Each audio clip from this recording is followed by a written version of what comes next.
નમો નમઃ વિદ્યાર્થી મિત્રો, આજથી આપણે જે પ્રાથમિક શાળાનો અભ્યાસક્રમ છે 6 થી 8 ધોરણના અભ્યાસક્રમમાં એક સર્વાંગી શિક્ષણ અને પૂરક વિષયના ભાગ રૂપે છે ભગવદ્ ગીતાના સિદ્ધાંતો અને મૂલ્યોનો સમાવેશ કરવામાં આવ્યો છે.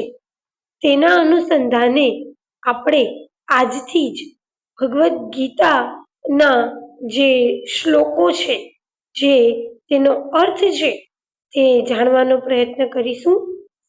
મારું નામ છે બંસી બોગાઈતા અને આજથી મારી સાથે તમે આ શ્રેણીમાં જોડાવા જઈ રહ્યા છો. ચાલો મિત્રો, આજથી આપણે ભગવદ્ ગીતાના સિદ્ધાંતો અને મૂલ્યોને ખૂબ જ સરળ અને એકદમ કહેવાય ને કે તમને મન ભાવી જાય તેવી રીતે સમજવાનો પ્રયત્ન કરીશું. તો આપણે જાણીએ છીએ કે શ્રીમદ ભગવદ્ ગીતા છે તેના જે સંકલન કરતા છે એ મહર્ષિ વેદવ્યાસ છે અને તેનું જે લેખન છે એ મહાભારતની અંદર જ વિઘ્નહર્તા ગણપતિ દેવે કર્યું છે. તો ભગવદ્ ગીતાના જે 700 જેટલા શ્લોકો છે તે મહાભારતના એક ભાગરૂપે જ છે.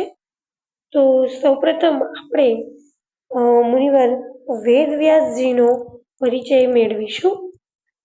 આપણે જેમ જાણીએ છીએ કે જે કૌરવો અને પાંડવો છે એ મહર્ષિ વેદવ્યાસના જ અનુગામી હતા, એટલે કે મહર્ષિ વેદવ્યાસ છે એમના પૂર્વજ હતા. તો વાત કંઈક એવી છે કે પારાશર્ય નામના મુનિ હતા અને પારાશર્ય મુનિ છે તે કોઈ નદીના કિનારે પોતે સ્નાન કરવા જઈ રહ્યા હતા. ત્યાં તે એક મત્સ્ય કન્યાને જુએ છે.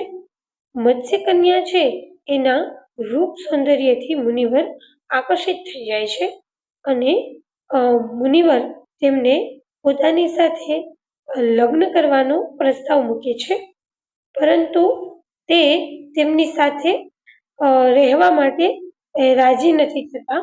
લગ્ન કરી અને તેઓ અલગ થઈ જશે તેવી પણ વાત કરે છે. તો આ બાબતે જે મત્સ્ય કન્યા હોય છે તેનું નામ સત્યવતી હોય છે. તેના શરીરમાંથી માછલીની કોઈ સોડમ આવતી હોય છે, સુગંધ આવતી હોય છે. તો તે મુનિવર સામે એ 2 શરત મૂકે છે અને કહે છે કે હું તમારી સાથે લગ્ન તો કરીશ, પરંતુ મારી 2 શરત છે. તો મુનિવર કહે છે કે બોલો, તમારી શું શરત છે એમ.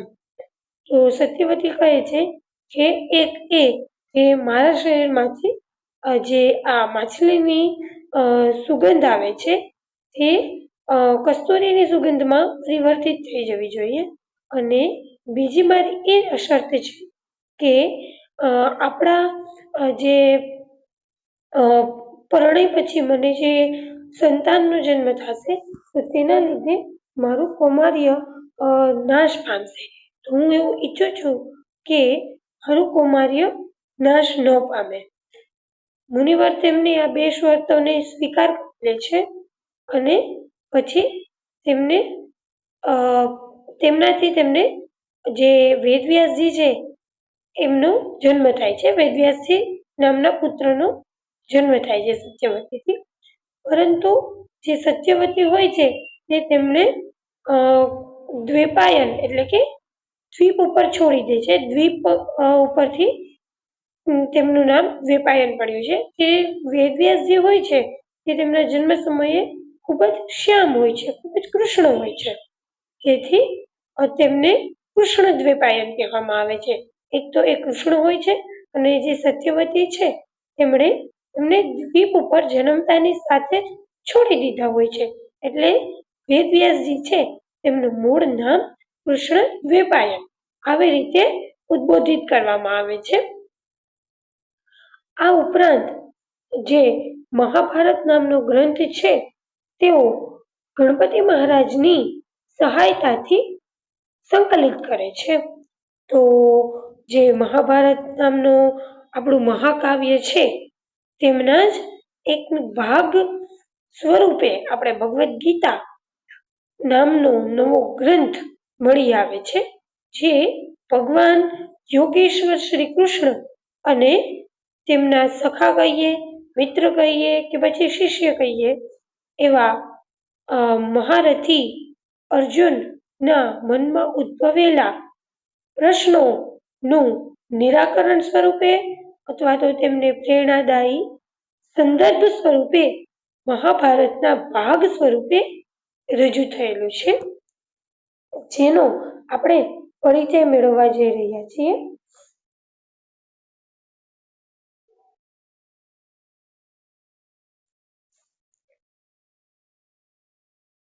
તો મિત્રો, આજે આ પાઠમાં બસ આટલું જ.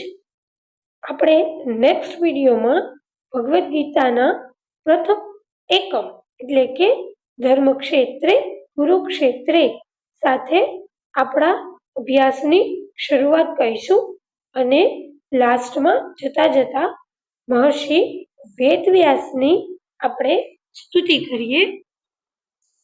व्यासाय विष्णुरूपाय व्यासरूपाय विष्णवे नमो मे ब्रह्मनिधये वासिष्ठाय नमो नमः.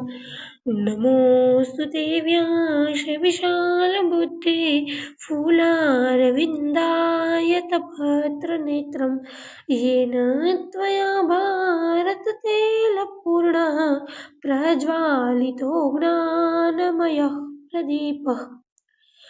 અને આ જે બે સ્તુતિના જે શ્લોક છે એમનો અર્થ છે, એમનો પ્રાસ છે અને એમાં કયા છંદનો પ્રયોગ થયેલો છે એ હું તમને નેક્સ્ટ લેક્ચરમાં, નેક્સ્ટ એકમમાં સમજાવીશ. ત્યાં સુધી નમો નમઃ. જયતુ સંસ્કૃતમ.